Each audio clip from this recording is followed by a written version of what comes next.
waaw salaamaaleykum waa Sénégal salaamaaleykum waa àdduna bi salaamaaleykum mbokk internet yi tey ñu am mbégte kontaante dellu si fii si seen plateau bi nga xam ne moom moo di émission les échos de la banlieue ki nga xam ne nag moom la ñuy dalal du kenn ku dul le président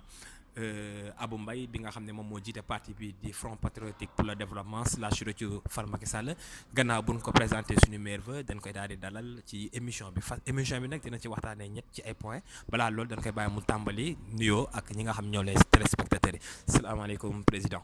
maaleykum salaam. di jaajëfal sénégalais yi seetaan di leen ndokkale ci at bu bees bi ñu dugg di leen ñaanal atum jàmm atum xéewal ak atum mucc ci. Vraiment ci Sénégal ak ci Afrique ak ci àdduna waaw loolu la. président. gannaaw bi nga xamee ni ñu ngi ci 2020. qui veut dire que ni dugg na ci beneen année bu bees daal. ce qu'on appelle le nouvel an. ci nouvel an bi y a un bilan lii tudd mel ni élection présidentielle jàll na fii. ak activité yu bëri jàll na fii. tey boo doon def bilan comment ban bilan nga gis c'est un bilan positif c'est un bilan négatif personnellement. Voilà donc damay sawar ci sa tontu parce que at bu génn waxuma la at sax waaye bés bu nekk war nga def bilan muy ci sa bopp muy ci li ngay yëngu waxuma la nag dëkk nga xam ni donc dafa concerner ñëpp ñu fay yeewoo donc bu ñu defee bilan wu 2019 dinañ xool ne jàpp ne donc 2019 di ko gën a marqué mooy élection yi yaa gën a donc Sénégalais yi mooy suivre xam nañ nan la élection yi déroulé. Donc même avant les élections donc am na lu ñu naan élection processus la quand on parle d'élection donc c'est 3 phases donc la pré-campagne la campagne et l'élection mais ce qui s'est passé dans la pré-campagne dama ciy ñëw muy le parrainage système bi nga xam ne dafa écarter yenn candidats yi donc gis ngeen contestation yi gis ngeen parrainage bi nu mu déroulé xaalis bi ñu doon yàq et cetera gis ngeen aussi ba ñu recalé parrainage yéen ñi nga xam ne dañ leen recalé amoon nañ lu ñu naan C25 man mii ci laa bokkoon donc gis ngeen ko C25 boobu ak aussi ni ñu ko tasee gis ngeen élection yi li ci xew processus bi rek lay fàttali donc maa ngi ci processus bi donc gis ngeen ci élection yi li ci xew lépp muy ci même avant élection yi campagne bi donc bamboula financière bi am ci côté pouvoir bi donc violence bi am ak élection bi ni mu déroulé donc en 2019 dans un pays comme le Sénégal nga xam ne c'est une référence en termes de démocratie ñun jàppoon nañ ni loolu waroon na jeex donc c'est moo taxoon ñun amoon na benn coalition bu ñu tegoon les jeunes mouvements ak Guy Marius Sagna Abdourahmane Sow donc ak docteur Babacar Diop mais mouvement boobu coalition boobu c'est des jeunes mouvements à l'image de Rëccu Fal Macky FDS bu Babacar Diop ak FRAPP France Dégage ak COS M23 mais mouvement boobu motif bi xam nga lan la woon muy pour ñu sauvegarder les acquis démocratiques moo taxoon boo gisee les premiers combats ci même ba ci nu ñu koy waxatee suppression premier ministre bi mooy juste la mise en place d'un nouveau gouvernement gis ngeen ni ñun ñoo ko porté woon gis ngeen ni si lañ arrêté woon Abdourahmane Sow docteur Babacar Diop ak Guy Marius Sagna donc on a haussé le ton def conférence de presse ñu libéré leen donc justement après loolu donc gis ngeen problème pétrole bi ñëw nekk benn scandale boo xam ne c'est un scandale international on ne parle plus du Sénégal de l'Afrique mais c'est un scandale international bi nga xam ne am na laal na sax intérêt des autres pays étrangers yoo xam ne c'est des puissances économiques donc Sénégal ñu cité ko ci scandale bu toll noonu léegi ñu doon xaar justice ñu doon xaar comme ni ma doon wax mooy exiger ma ni le mouvement Rëccu Fal Macky exige une délégation spéciale donc ce que j'exigeais mooy ñu defi délégation spéciale parce que par ricochet bu ñu falee benn maire ba pare tudd ko ci benn mbir mi nga xam ne c'est antérieur ci liñ ko fale donc bu doon yoon am na ci réew mi donc maire boobu dañ ko war a teg ci ndombal tànkam yooyu noonu ndax xaalis bi mu campagne ak loolu noonu yëpp dafa nekk xaalis boo xam ni lewul. voilà ci lewul boobu loolu parce que gis nañ fi scandale bi nga xam ne waa BBC yëkkati nañ ko. ak rapport OFNAC bi rapport ITIE bi. yi nga xam ne yëpp ak def nañ ko ci fële ci 15 de consignation bi nga xam ne moom lañ ko dénk ko. boo xam ne y a eu des trous noirs am na somme yoo xam ne xaw nañ ko faa duumal yoo xam ne dépense ba léegi ñu ko te yooyu yëpp mi ngi nekk ci ndodd ki nga xam ne moom mooy le maire de la ville de Guédiawaye, à savoir Aliou Sall. Donc gis nañ fi aussi tamit détournement yi. gis nañ fi blanchiment d'argent yi. gis nañ fi yu bëri. est-ce que tey c'est normal parce que tamit c'est le moment de faire le bilan. En 2019 est-ce que justice bi def na lii parce que gis nañ fi affaire Khalifa Sall de passage. mu daal koy toxalee daal di defal ko li nga xam ne un procès. fexe dans toutes les mesures ba tëj ko alors que yeneen. dossier yi fi nga xam ne ñu ngi pendant au niveau de la justice. mais apparemment Serigne Bass moom on se demande même est-ce que mi ngi Sénégal. dans ce sens man appréciation la. voilà donc mooy li ma la doon wax sànq mooy les acquis mooy maanaam sauvegarder nos acquis démocratiques c'est important. Ce que nous voyons c'est une justice avec deux mesures deux poids. mooy vous l'avez rappelé. donc les faits sont là donc boo xoolee ñi gën a interpeller mooy ñi nga xam ni. maanaam nekkuñu ci pouvoir bi man tey jii bu ñu ma jàppee woon nag faux billet bu 500 francs suba sëñ Bass day accélérer la cadence mooy keneen ak keneen ku nekk ci opposition bi voilà ñu gis fi maanaam donc comme vous l'avez cité ñoo xam ni OFNAC moo leen épinglé te aussi muy même l'ancienne directrice su OFNAC yàgg na ko wax nee na moom liggéeyam yàgg na ko def jox ko jébbal ko procureur mais procureur bi moom mooy choisir donc man procureur bi en fait musuma ko considérer comme le procureur de la République man dama ko mës a considérer comme le procureur de l'Alliance pour la République mais pas le procureur de la République donc je répète c'est un procureur pour l'Alliance pour la République donc da ngay gis ne maanaam man li ma yàgg a xeex mooy qu'il y ait deux Sénégalais le Sénégalais de l'APR et le Sénégalais qui n'est pas de l'APR qui ne milite pas de l'APR. Donc c'est un état de fait. Je n'invente rien. Donc vous l'avez si bien dit. Vous avez vu des gens qu'on devait interpeller. Donc def nañ fi ay scandales yoo xam ni mari day taali mais du egg fenn. nga gis dossier Khalifa Sall ni ñu ko accéléré daal di koy tëj jékki-jékki génneewaat ko. donc yàgg naa ko wax dafa mel na en fait le président Macky Sall dafa jël caabi Rebeuss def ko ci poosam donc ku mu bëgg a tëj danaa da lay tëj ak kii noonu mais ce que aussi j'en profite il a dit hier nee na signé na 7 grâces mais xamul maanaam erreur bi mu def sax il a signé 7 grâces sans pour autant Guy Marius Sagna bokk ci Guy Marius Sagna la def li mu def loolu la des militants APR defoon li mu def il y a des gens yoo xam ni ils ont dit des informations yoo xam ni Serigne Bass dafa waroon autosaisir Moustapha Cissé Lo taxaw na fii wax na ci affaire trafic wax na fii ay wax yoo xam ni donc bu nekkoon dans un état de droit donc procureur dafa autosaisir déglu ko voilà donc gis ngeen maanaam trafic de faux billets bi dama ciy dem si parce que ça a marqué aussi l'année de 2019 gis ngeen di xew ba Bougazeli il a fallu qu'on fasse une pression sur le président pour qu'on réagisse donc kenn ku ñu jàpp en flagrant délit ñun jàng nañ xam nañ flagrant délit on accélère la procédure donc te ñu ne la ci code électoral ñu ne la celui qui est pris en flagrant délit le député qui est pris en flagrant délit d'abord ñu ni mbalaanam wàcc na maanaam amatul immunité parlementaire deuxième chose ñu ni s'il a pris la fuite mbalaanam wàcc na donc mbalaanam wàcc na 2 fois te nga gis ne après ñu bàyyi ko mu dem Touba jour boobu sax dañ ko libéré dañ ko audité libéré ko non loolu du yoon il a fallu que nit ñi def pression sur le président pour que ñu mën ko ñu mën a négocier mu ñëwaat donc c'est grave donc on est dans un pays bi nga xam ni démocratie bi dafay régresser on évolue négativement day mel nag kuy dox di arrière donc démocratie au Sénégal mu ngi arrière te da doon avancer. Donc c'est ce que je suis en train de dire par rapport ak bilan wu 2019 bi donc nga gis coow li am ci affaire engrais beeg intrant yi nga gis lenn li nga xam ni dafa waroon revenir à nos braves paysans ñoom ñu jël ko di ci business donc c'est des hommes politiques jege nañ pouvoir bi léegi lépp lañ tey jii ay paysans lañ ay producteurs lañ lu ñuy ñaawlu. donc bu ñu jógee ci loolu rek dinañ ñëw ci li nga xam ne moom mooy suñu ñaareel wala ñetteelu question. muy gis nañ démb à travers discours à la nation bi nga xam ne moom la président de la république tenir. wax na aussi waxu croissance économique. wax na aussi ay réformes yu mu war a jël. par rapport ak li nga xam ne moom mooy wàllum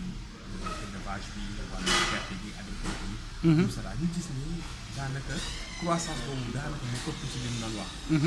croissance bi parce que nee na ci biir croissance bi jóge nañ si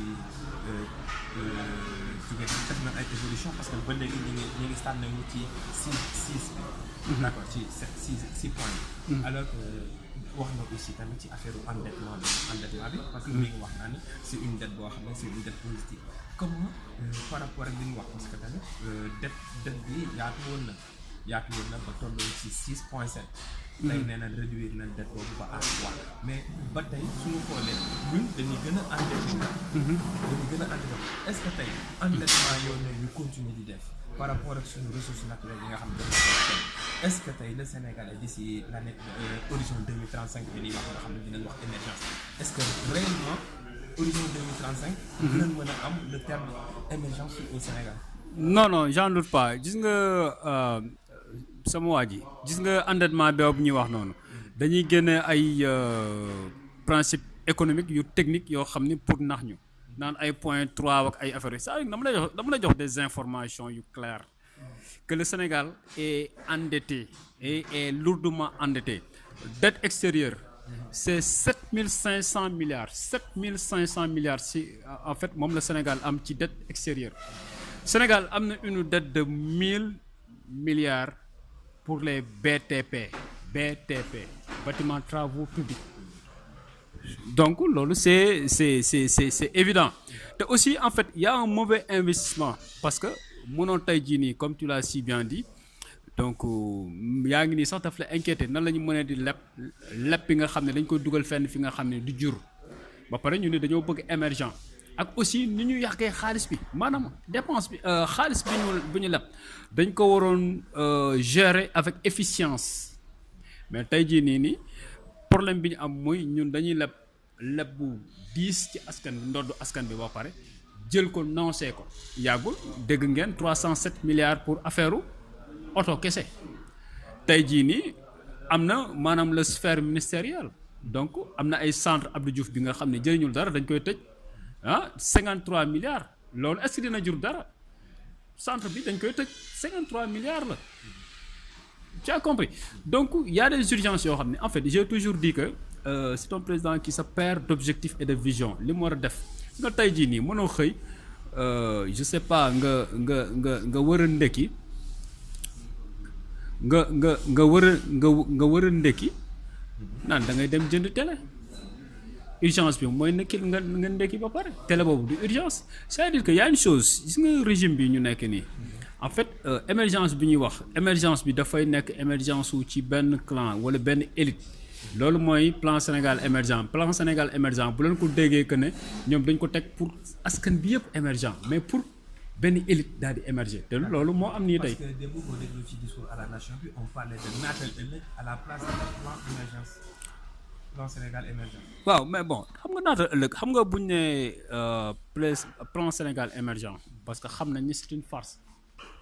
man ils m'ont donné raison j'ai toujours dit que ce plan là est une farce. tey jii ñoom xam nañ ni sax ñoom loolu farce la moo dañu jël ko teg ko fële naan naatal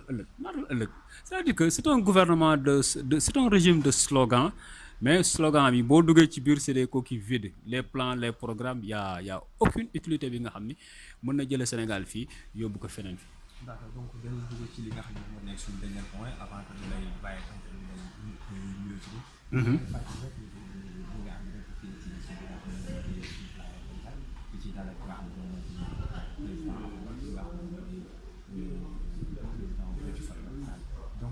question bi nii daal di leen mooy si toujours ci surtout discours bi nga xam ne moom la le président de la République tenir wax na aussi ñëw na aussi ci li nga xam ne moom moo xewoon fële ci Côte d'Ivoire. ci li nga xam ne moom mooy affaire éco bi ak franc CFA bi. est-ce que tey subitement d'un moment à l'autre mën nañu glisser d'une manière glissante. jóge ci franc CFA bi dem ci euro bi alors que dem ci éco bi. te éco bi dañ ciy faral di wax dañ naan la un éco est équivalent à 1200. 650 francs CFA. ok alors donc ce qui fait que 1 euro. day daal di nekk 1200. 1 euro day daal di nekk 1200 éco. est-ce que terme yoon la sax ay c'est des termes techniques wala réellement au fond lan moo nekk ci parce que démb le président bi nga waxee dafa ne mënuñoo nekk maanaam nan laa ko mën a waxee taux de échange bi nekk benn taux wu fixe. parce que boobaa xaalis bi day perte valeur am. d'accord léegi exactement au fond yaa ko wax parce que tamit je pense que ni waxuñu lépp li nga xam ne moom moo nekk ci biir passage au franc CFA bi vers éco. voilà donc dama koy ñaaw la parce que man d'abord éco bi d'abord da nga naan sénégalais yi d'abord xamuñu guñu sax la mooy éco parce que boo xoolee amul benn travail de fond boo xam ni ñoom expliqué nañ ne lii mooy éco daal di sensibiliser population bi expliquer leen mu am benn information de bouche à oreille ba nit ñi comprendre mais tey jii nii même les intellectuels même les économistes comprendre ñu la mooy éco donc aussi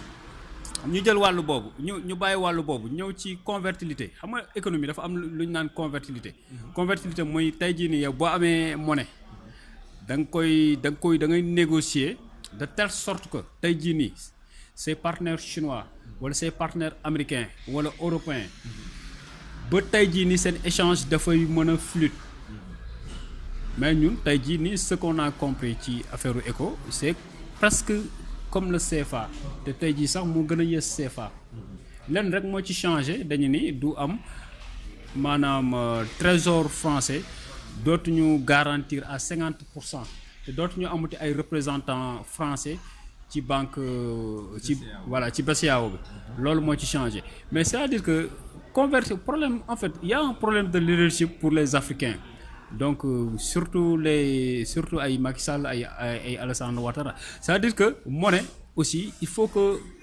des dirigeants forts daal di mën a négocier convertibilité boobu noonu tey jii nii ba de telle sorte que ñun tey jii nii dañuy jéem a xool yan partenaire la ñuy gën a jokkalonteel bu ñu xoolee que ne chinois yi la ñu gën a jokkalonteel donc on voit que ne sunu échange ak ñun ak ñoom c'est fluide donc mën nañ ko gérer côté boobu mais ce qu'on voit c'est-à-dire que c'est une autre CFA bu ñu changer tout simplement naan éco pour wane ne aux Africains que ne am ngeen souveraineté et cetera mais non CFA bi dafa mel na je sais pas dafa mel na xar boo peinture couleur bëy rek donc du mënul nekk bëy mais xar la voilà donc loolu la. D'accord suñu dernière question rek dañ lay interpeller ci côté environnement bi parce que bu ñu fàtte ni période campagne présidentielle Macky Sall avait dit que dina jël ay réformes yi nga xam ne mooy bande verte bi nekk fii ci biir pour que ñu mën a xool lu gën a gaaw alors que depuis lors 3 mois la waxoon. juste après les élections dina mën a toog 3 mois mën a toog comme ni ko mën a xalaatee apparemment ñu ngi si suñu 8e mois depuis les élections et tout te démb dégguñu ci dara affaire protection environnementale parce que place publique bi dafa nekkoon benn place boo xam ne c'était destiné pour ay maison d'accueil ay espace vert ay espace yoo xam ne dina mën a accueillir ay jeunes pour ay formation ay quai de pêche des gens et tout mais apparemment d'après bi ñu demee ak ay sources yi nga xam ne c'est pas c'est des sources ils nous ont fait savoir que ni daanaka place bi partie yu bëri jaay nañ voilà ci foofu personnellement donc man depuis 2016 maa ngi xeex pour ñu sauvegarder le littoral donc am na dund naa ci lépp donc les faits sont là donc dem nañ ba cité nañ ma ci en justice et cetera ba récemment j'ai eu un échange donc avec le président de la République donc waxoon na ni dafay sauvegarder bande filao bi ce qu'il avait dit depuis juin 2019 depuis juin 2019 12 juin 2019 on a eu ces échanges là mais jusqu'à présent donc loolu je pense que ne sunu xeex la ñu ñëpp pas xeex mais c'est une doléance du xeex mais bon doléance la quoi bi nga xam ni population Guédiawaye dañ koy ñaan pour que vraiment ñu mën a sauvegarder le littoral aussi même bu dee demee ba nga xam ni dañ koy dindi mais nañ ci def des projets d'intérêt public man loolu laa yàgg xeex depuis 2016 donc nañ ko nekk leen li nga xam ni askan bi ak surtout jeunes yi dañ ci am place parce que tey jii nii Guédiawaye soxla na ay marché ay grands marchés à l'image de marché Zinc donc à l'image de marché syndicat donc Guédiawaye ville Guédiawaye boo xoolee ñun ñooy nourrir population Pikine parce que dañuy jóge fii dem syndicat jóge fii dem Seras te yëpp xaj na fii donc loolu c'est important. Le mot de la fin. Voilà donc le mot de la fin di la remercier ci interview bi donc di ñaanal jàmm sénégalais yi ñu di seetaan di leen ndokkeel ci at bu bees bi encore une fois voilà jërëjëf. Merci.